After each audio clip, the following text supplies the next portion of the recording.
to be true to you. Free yourself from the bonds of perfectionism. I'm your host, Karen Castellan, and today on Be True to You, I am super excited to have with us Colette Corcoran. Colette, thank you so much for being here. Oh, no, it's an absolute pleasure. Yeah, I'm really excited actually about being here and in the energy of what you're creating. So it's my pleasure. Thank you very much. I want to tell our viewers a little bit about you before we dive right in. Colette is a mystic and a world-class teacher of sacred sexuality and sacred healing arts. She's dedicated her life to empowering women in their healing journeys so they can transform and rebirth their lives. On her sacred journey together with you, you'll make unconscious conscious, unveil your shadow behaviors that sabotage you and the world around you. She has practiced and embodied all of the tools and methods throughout the 25 plus years of continuous studies in countless areas, from shadow work, Jungian individuation, sacred sexuality and womb work, to somatic and therapeutic studies, shamanism, ancestral medicine, ancient and modern forms of yoga, just to name a few. And again, Colette, I am so honored that you are here with us today. Thank you for being here. You're welcome. You're very welcome. Is there anything besides what I just read that you would like to share with our viewers about how you got here doing what you do and practicing all these different tools? Yeah, so when you read that out, I kind of go, oh no. The whole thing that led me to do all of that work was my own imperfections. It was the places in me that I was deeply longing for something more in life. It was the places in me where I felt empty. It was the places in me that were hurting. It was the places in me that didn't feel that life was full enough, good enough, great enough, and that I wasn't any of those things. And that led me to do all of these. It wasn't a sparkly, abracadabra journey. It was a really thick, gruesome at times, painful journey, and beautiful. Like, there was so much beauty in there as well. But I think when you read out somebody's words like that, it sounds really glitzy and glamorous, but the journey hasn't been. The journey has been about all the places that I found imperfection and actually put myself on that bar of perfection. And, that was so detrimental to me as a person. So it set me on my healing journey to accept myself for who I was and the flaws and to bring out the positive attributes of who I was and what I contained as a woman. Yeah, I share your feelings about how I got to where I am, and I know that it was always it always seemed to come from a dark place. Yes. When there was some amazing breakthrough about to happen. So I appreciate that. Yeah. And I also did get caught up in the sparkly, there was years of bypassing. There was years that I did think that doing just the nice things would heal me. And that took me off path at times, but was also very much needed to balance what I was doing with later on, when I discovered that the darker places brought me the most healing, that I actually then could use the sparkly just to counterbalance, where I was, and to support and nurture me as I went through that. Yeah, it's my, I don't even know if we've discussed this, Colette, but 6.5 years ago, my oldest son died very unexpectedly. And when my husband and I would discuss our life together, our life with our all three sons, we describe it as awfully wonderful and wonderfully awful. And that it just reminded me, when you're talking about the sparkly versus the dark places, they can be both. Yeah.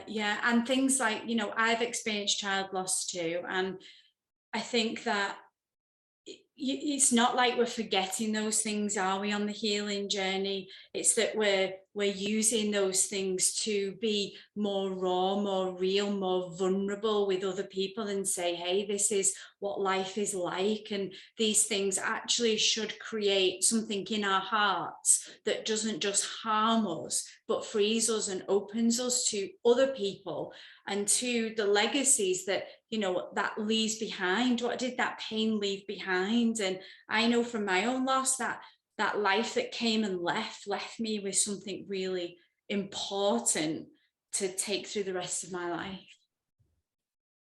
Yeah, me too. Yeah. So I know we're here today to talk about Little Miss Perfection, which I think is adorable and cute, and actually kind of helps it make a little bit more playful to talk about this, because perfection can really stop us in our tracks. So where have you seen perfectionism come from?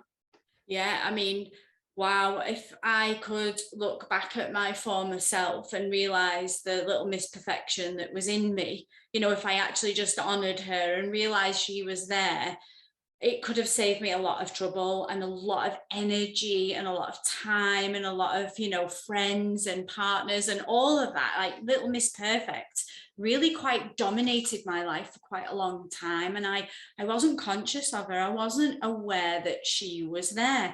And it's funny today, something happened to my son and he called me up and he said, Mom, I've made this mistake and he was all in a flurry. And I said, ooh, that will be your Mr. Perfection right there. And then he said, when are you doing that conference? Can I have the recording? Because, you know, I want to make him aware at this young age that this complex in us, this personality in us, can actually be quite dominating and domineering. And for me, like, I absolutely had a crushing ambition in me in my younger years as a woman. I had something to prove, and it didn't come from a really good place. It came from a place where I felt I had to prove myself as something that I wasn't. I wanted to hide the places in me that didn't feel good enough. I wanted to hide the places in me that felt very imperfect, actually. And so Little Miss Perfect was kind of leading me into a life of comparison and competition, and, you know, like comparing myself to other women and, oh, they're so much better than me, well, I can be better than them. Or, you know, and she creeps in very, very, very quietly, doesn't she, Miss Perfection? We don't often realize that we're in that kind of personality, and that's what's happening to us. But I think what happened to me was that I realized that in the perfection, that it was cancelling out unconditional love for me. Mm. And I couldn't love myself unconditionally because it just wasn't perfect. And actually, when I set a goal of perfection, like if I do that this month, I'm going to be really quite perfect. Right. It just, it never worked out. And actually it made me feel less. And it's like a slippery slope, isn't she? She's like this slippery slope that takes you to not loving yourself unconditionally. So that was the first thing I noticed, is that Miss Perfection, she robbed me of unconditional love. So the second thing is, she was an aspect of me that was completely and utterly unrealistic. I mean, we all know this, right? We set these really unrealistic goals. Like we want to be, I'm 46. We want to be 46 and we want to look 20. You know, like, or you might look in your mirror in the morning and think, I'm really wrinkly, or like, I'm oh gosh, I've put on weight. And it's always that, like, she's always got that voice of unrealistic. She wants you to attain unrealistic things. Like if you're 46, you're going to look 46. You're not going to be 20. So I realized she was being really unrealistic for me as well. And what she was doing was creating impossibility. And that really came on strong, that I was setting through these perfect visions of myself the impossible. And then, you know, it's impossible for me to look 20 at 46. And if that's possible, that's going to take me on quite a dark road, or quite a road that is still going to leave me feeling not good. It doesn't matter what I do to fill that. It will always just keep going back to that root wound that I just didn't feel good enough. And I think she always brought me back to that I didn't feel good enough. She led me away to believing that creator, whoever we might feel that is, hadn't made me perfect. And who am I? Like, who am I? Who is she to be able to say, like, God didn't make you perfect. Creator, the universe, spirit didn't make you perfect as you are. There's no mistakes in creation. Everything is created in the symphony of magic and mysticism and mystery. Yeah. And each of us is so divinely unique that to have this, you know, idea that I'm not imperfect, it was actually for me to question creator. And that really worked deeply with me. Like, God wanted me to be judgmental at times. He needed me to learn, or she needed me to learn them lessons. Universe wanted me to say, you know, oh gosh, I don't feel young enough anymore. So I could learn from that. What was I holding on to? What was the pain there? What was the suffering? What was underlying? What did misperfection sit on? What did little misperfection sit on? And then I actually sat and thought about it. What was the biggest thing that this personality within me could rob me of? And she could steal from me this, you know, I'm looking out the window now, this beautiful, perfect world, that's imperfect world that's out there. You know, whatever season you're in now, look out the window, I've got yellowing leaves, I've got brown, I've got weeds, I've got all these little, what we might deem as imperfection, out the window that create such a unique scenery and a unique environment. And, you know, like the cat walks across and it's not all white and it might have black speckles and it might have a wonky leg, and that cat is uniquely, divinely imperfect. So I imagined, okay, so what if misperfection got away? What would the world look like? And I couldn't help but think of a scene of a film where it was all plastic. I can't remember the film actually, but there's a scene, and we've seen them in all these new films, where the neighborhood is the same. It's got plastic grass. The houses are the same color. The women are plastic. They came out like 1950s housewives. And I thought, imagine the sterility of perfection.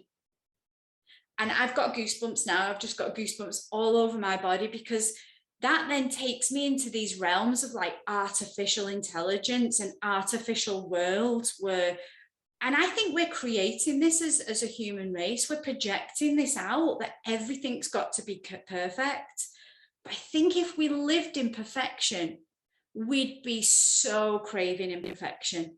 We'd be so craving the weeds and the fallen leaves and, you know, the stains on our shirts and the wrinkles on our faces. We'd at least be bored, right? Yeah. And this was just where she took me in my thinking, in my consciousness. And this was, I sat in meditation saying, you know, what is she trying to do to me? Where is she trying to take me? And this is what I felt like. I have a list of things that she did to me. So misperfection made me depressed. She made me anxious. She made me feel like I lacked something. She made me compare myself to people. She made me feel like a failure. She made me feel worthless at times. I procrastinated because of her. I was like consumed by perfectionism, that all my energy went into that, and I began to procrastinate in things that really mattered.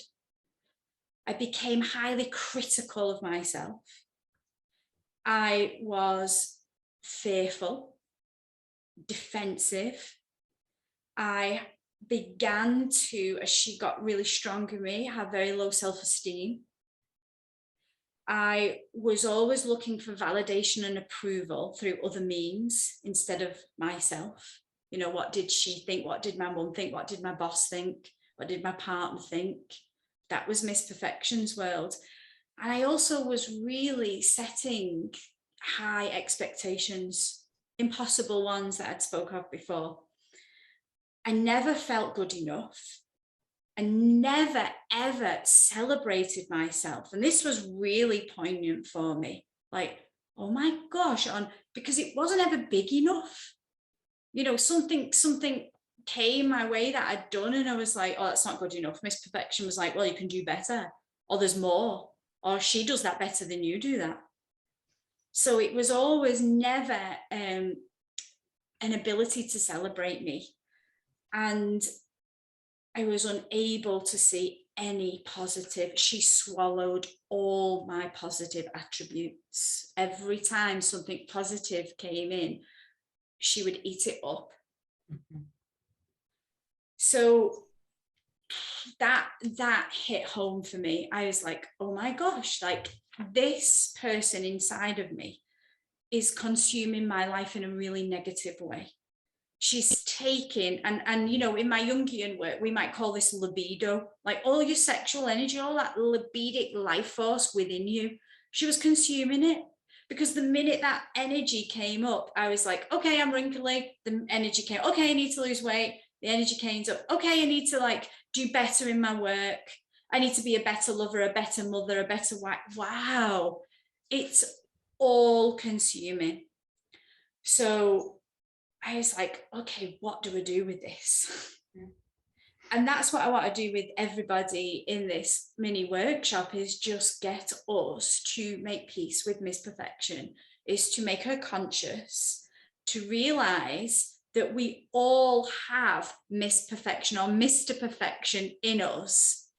And actually, when we bring them in and make them conscious, we can work with her or him in a much more positive way. So how do we do that? And I'm going to ask you just to close your eyes, because I want you to be able to bring this Miss Perfection through. So let me seed some words into you as you just breathe and settle into your body. Just take some really deep breaths and enter your body. And do that any way that you would normally, to just settle inside the self. And just making some movements with, I like to move my feet and my body to know that I am in my body experiencing this. This is not an out of body experience, but a very in my body experience. And as I'm breathing, settling into myself, I am just in search with my breath to look for this part of me. And even as I say that to you, this part of you, it's not all of you. It can be all of you. It can consume you when you're not aware of her. But right now, what you're doing is you're just bringing it to be a part of you. Little Miss Perfect really deeply feels a fear of judgment or disapproval from others. In order to stop that external fear, we must take a look inside of ourselves and find her within. We must begin to seek our own validation.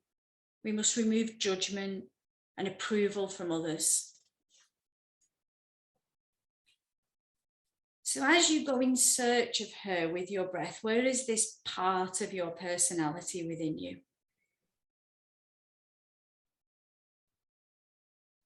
And we have repressed her. We've not really wanted to see her because she can be quite dominating. She can cause us many problems.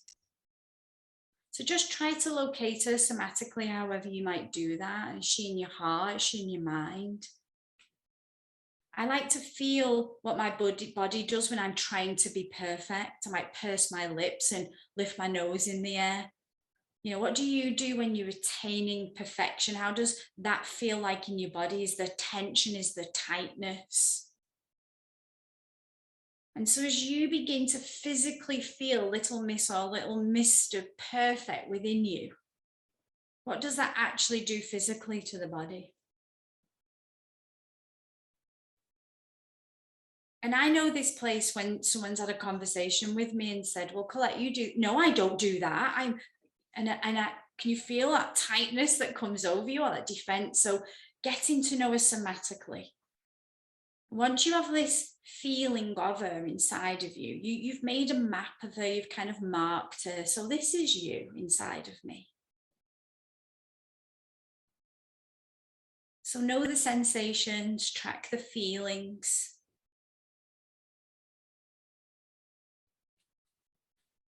And that's how we start to pull her into our consciousness. We track her, we feel her. And now as you track her deeper, what's her name? Is she just Little Miss Perfection? Is she Felicity? You know, you can call her anything you want. And I love to name these parts of me because it brings this to life for you inside of yourself.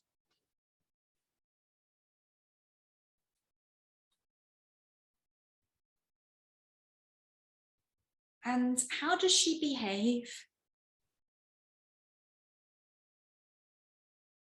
And you might be pulling memories right now, or you might just feel her. You might have a feeling of dread. I did this with someone the other day. I said, how does Polly Perfect feel in you? She's like, I'm actually laughing because she's so hilarious.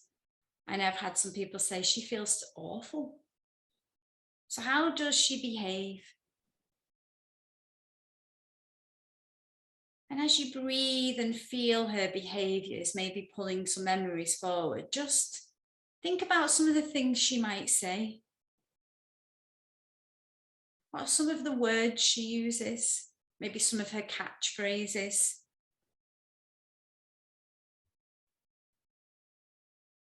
And as you begin to kind of remember some of the things she says to you, catch her voice. I know the voice that says to me, oh, you've got wrinkles. Oh, you need to exercise. Oh, you're not this. Catch her voice, know her voice, because that's really important.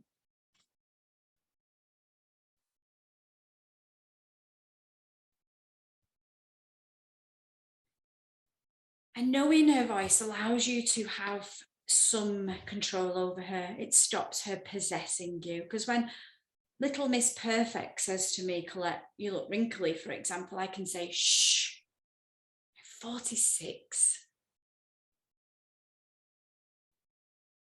And that way she loses libido. She loses her possession of me because she realizes the self is back in control.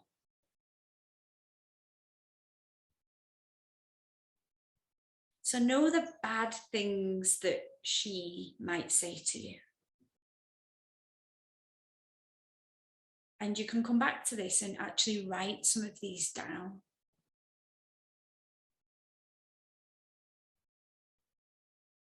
So I just want you to pick one of those now. You can write that down now. What is the thing that she says to you? You know, and at this point I was like, oh wow, like I know a whole vocabulary, I know a voice.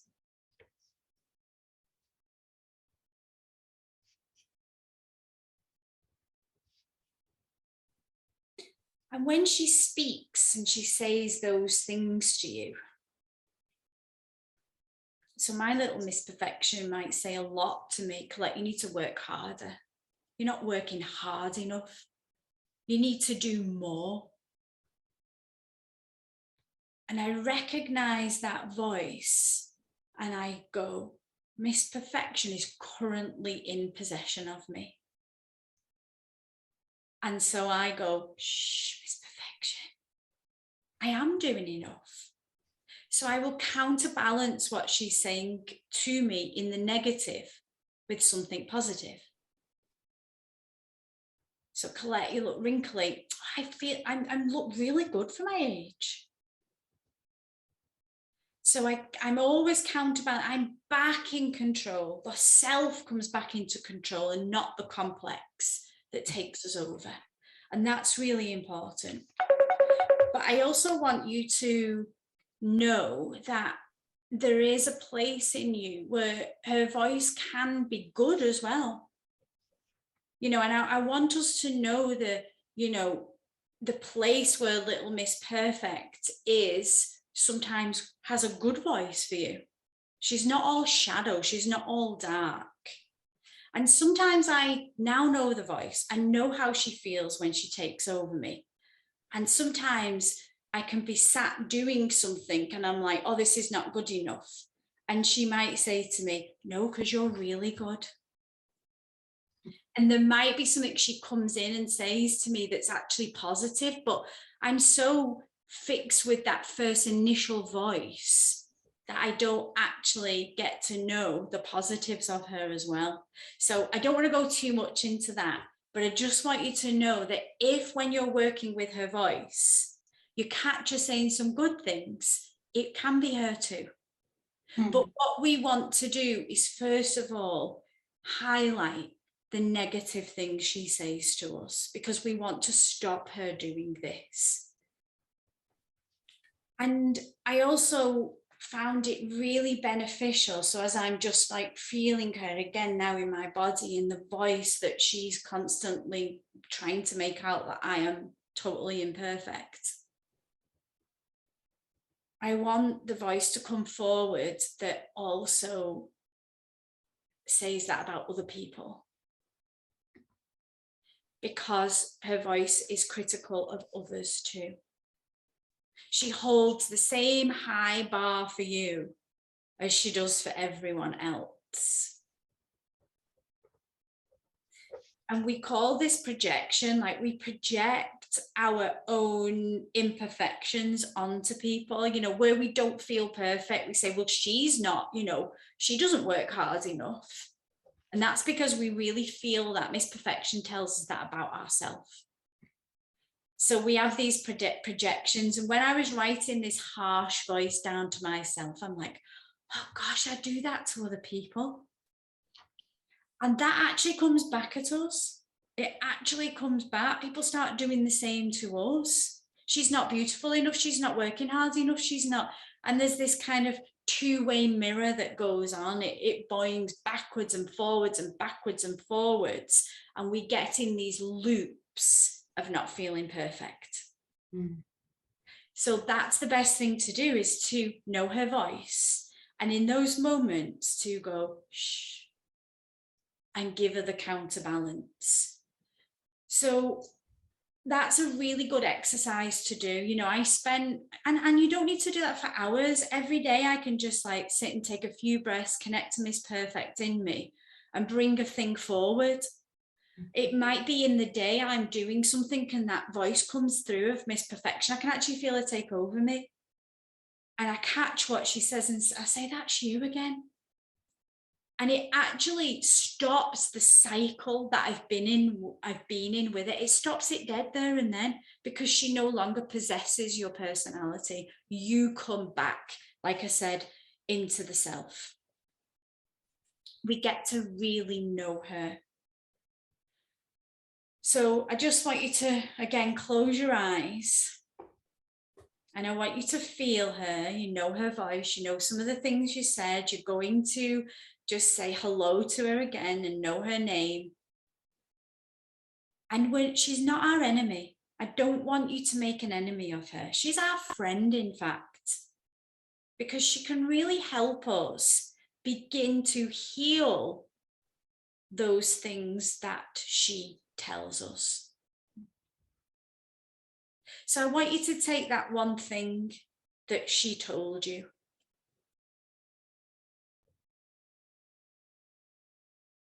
So if mine is always saying to me, you're not working hard enough, work harder.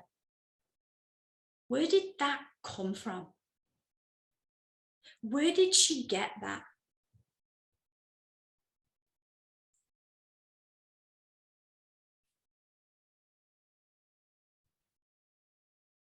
And that can trace back to many things. That could be the voice of a parent, a school teacher, a peer, TV, magazines, the media. Where's the roots of that come from? Where is that thought being injected into your little Miss Perfect? And I want you to see wherever it came from, So I remember the voice of my father saying, you have to work really hard to be something. You have to keep working hard to achieve. You work harder and harder and harder. And when I recognized that's where Little Miss Perfect got that notion from, I imagined that I took that voice out of me. I removed that thorn. I removed that thought form. I removed that belief from me. So do that, take it out. And see it in your mind's eye, see it in your psychic vision being held in your hand. And release it into fire, air, water, whatever you feel it needs to go to, just release it.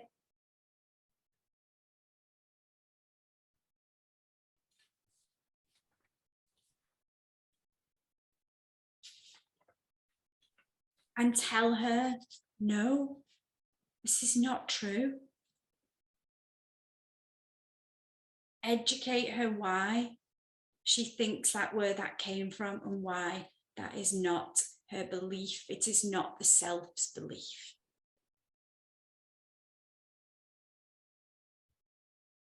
And you can begin to feel how that may have affected you. How in your life that thought form, that impression, that thorn affected you. And you just make a statement and you say, no more. I am taking this out of my psyche. I will recognize what this is when it comes.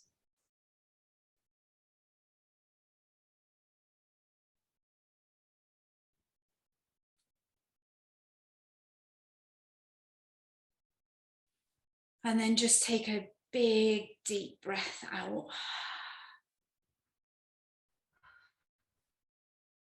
And feel the energy from you holding that in your psyche, in your body, in your spirit. Release from you and make space. It creates space. It lets the libido, it lets the energy, the sacred life force in you come back through. And it can actually begin to create something more positive. It can create something better. It can allow you to love yourself unconditionally. That you don't need to work hard to be loved. And where that really comes from is yourself. Not from the Father's voice, not from the newspaper, not from the media, not from the TV, but from yourself. You have the power to give yourself that back. So do that now. Take that power back. Breathe it right in the body. I'm taking this power back. And just feel the self now begin to take over the space of Little Miss Perfect's wound.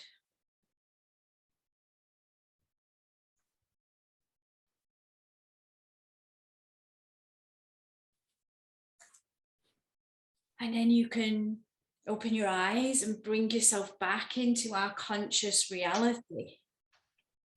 Thinking, I know what to do with you now, Little Miss Perfect. I know every time your voice comes through, I can catch it now. I can educate you on why you feel that, why you think that. And we can remove that out of us and we can take back the power that it was taken from us in the first place. And you can do this every day, and you can do this with a million thought forms that have been injected and impressed on you from, our whole society is on a platform of perfection. Every advert, every magazine, every newspaper, everything we open our eyes to and listen to is saying to us, be perfect, be perfect. But what really matters, the self, the divine, nature, the cosmos, everything that feels connected goes against that. And so does your true self. Your true self goes against all that is perfect. And it actually really seeks to acknowledge the imperfections, so that the world can heal. Beautiful. Just beautiful.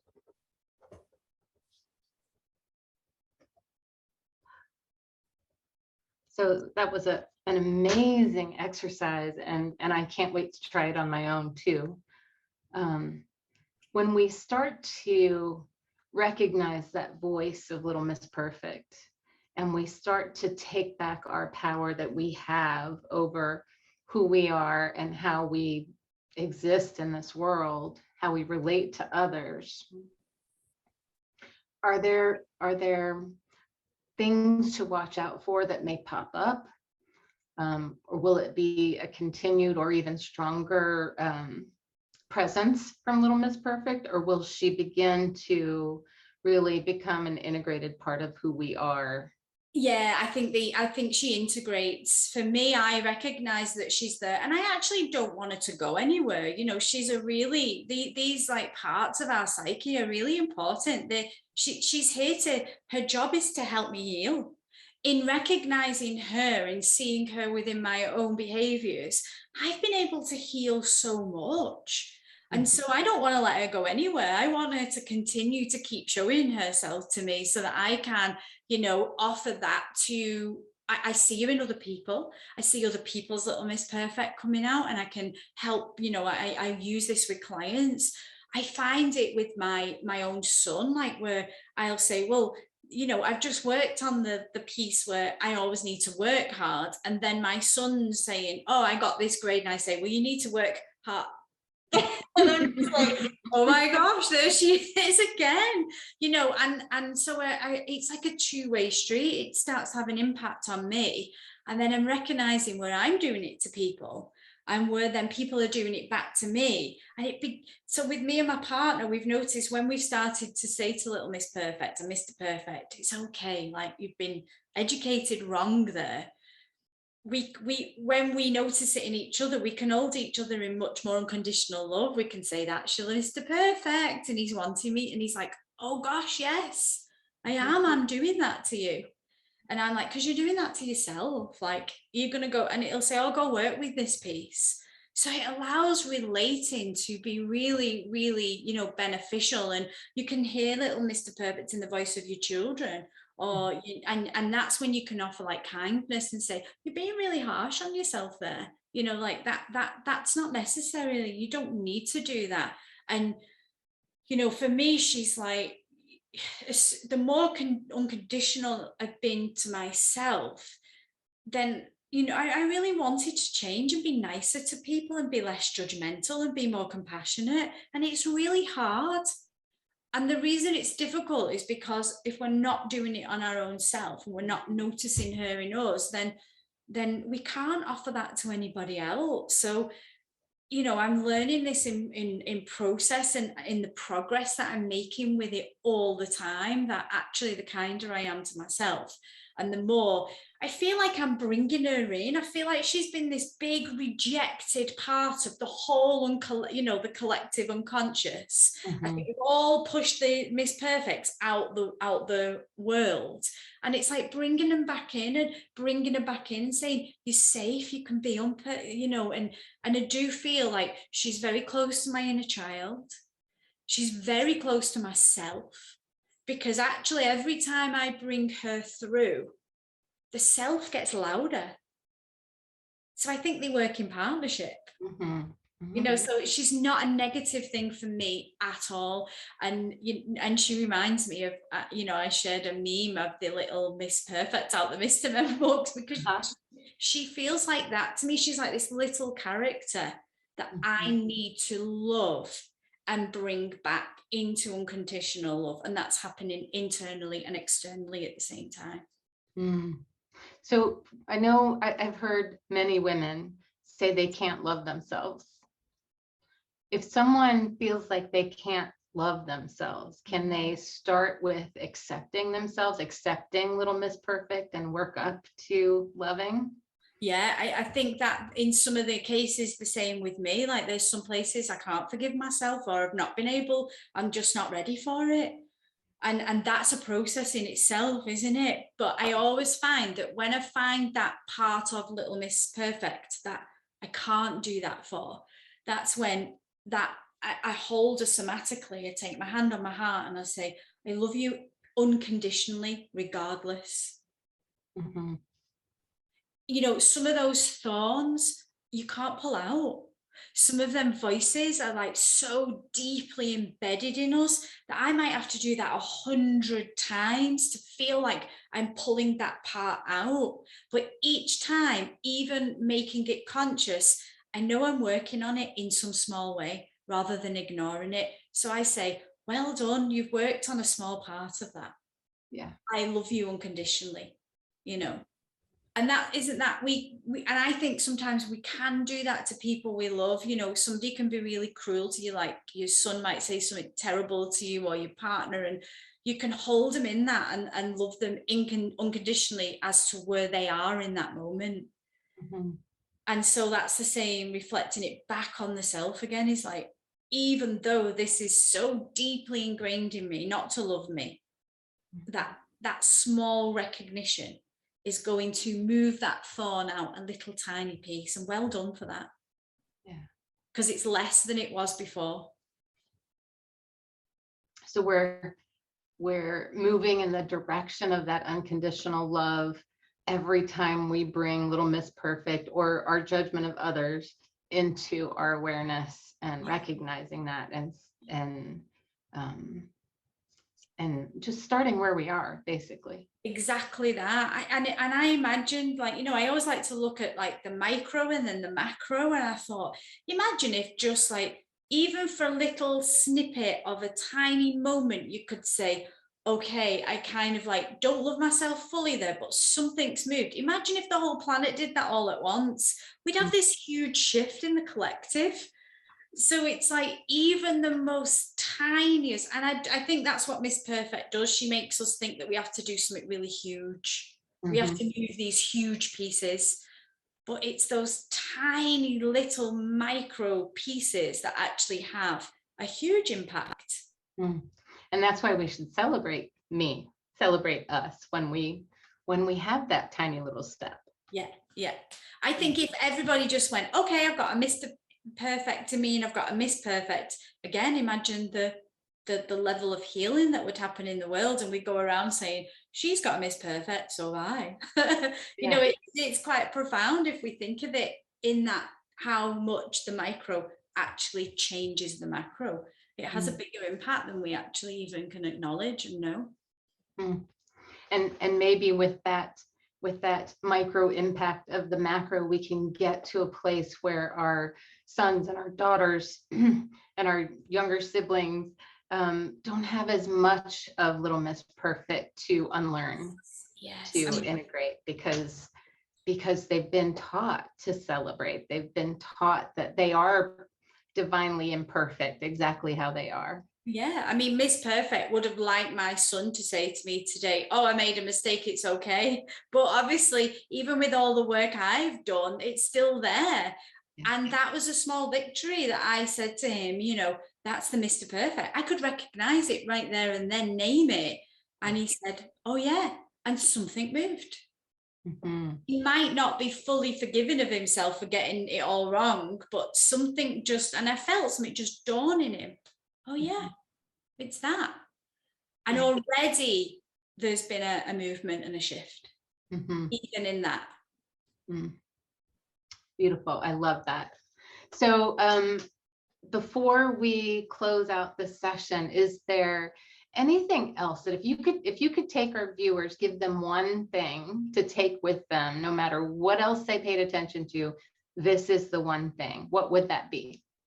Yeah, I think the thing for me is that just every single time I notice the perfection and take myself off the hook of it, just take myself off the hook of it, things completely change. A whole new energy comes in.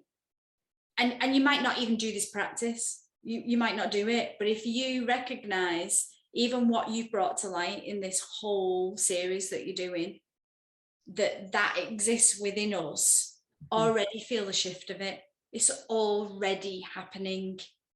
So always the awareness for me that, my misperfection wants to go hard and get it done, but even just this seed that you have set, even just by watching this and any of the other recordings, that is already moving. Do not ever, underestimate the power of something very small having a huge impact.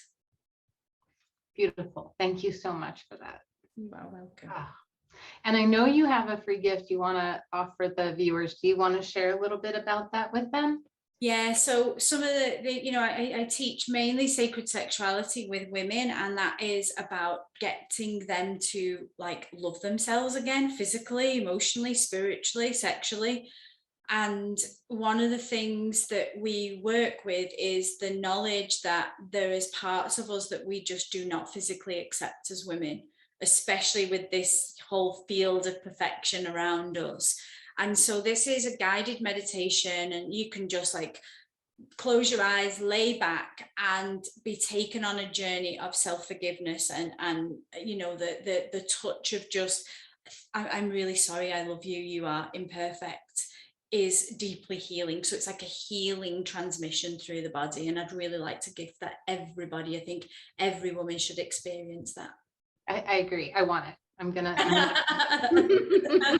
and I will do it again, because if a field of women come together doing this, it amplifies the impact of it by 10, 100 times. So if we all do this in a field connected, it's going to, magic women that we are, it's going to really amplify that field. So I'll be doing it with you all. Great. Awesome. Thank you again so much for being here, Colette. I really appreciate it. And I can't wait to talk to you again soon.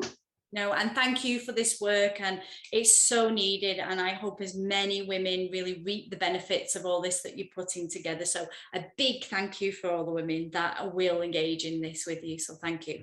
Thank you. And to our viewers, thank you so much for being here with us today, and we will see you next time on Be True to You.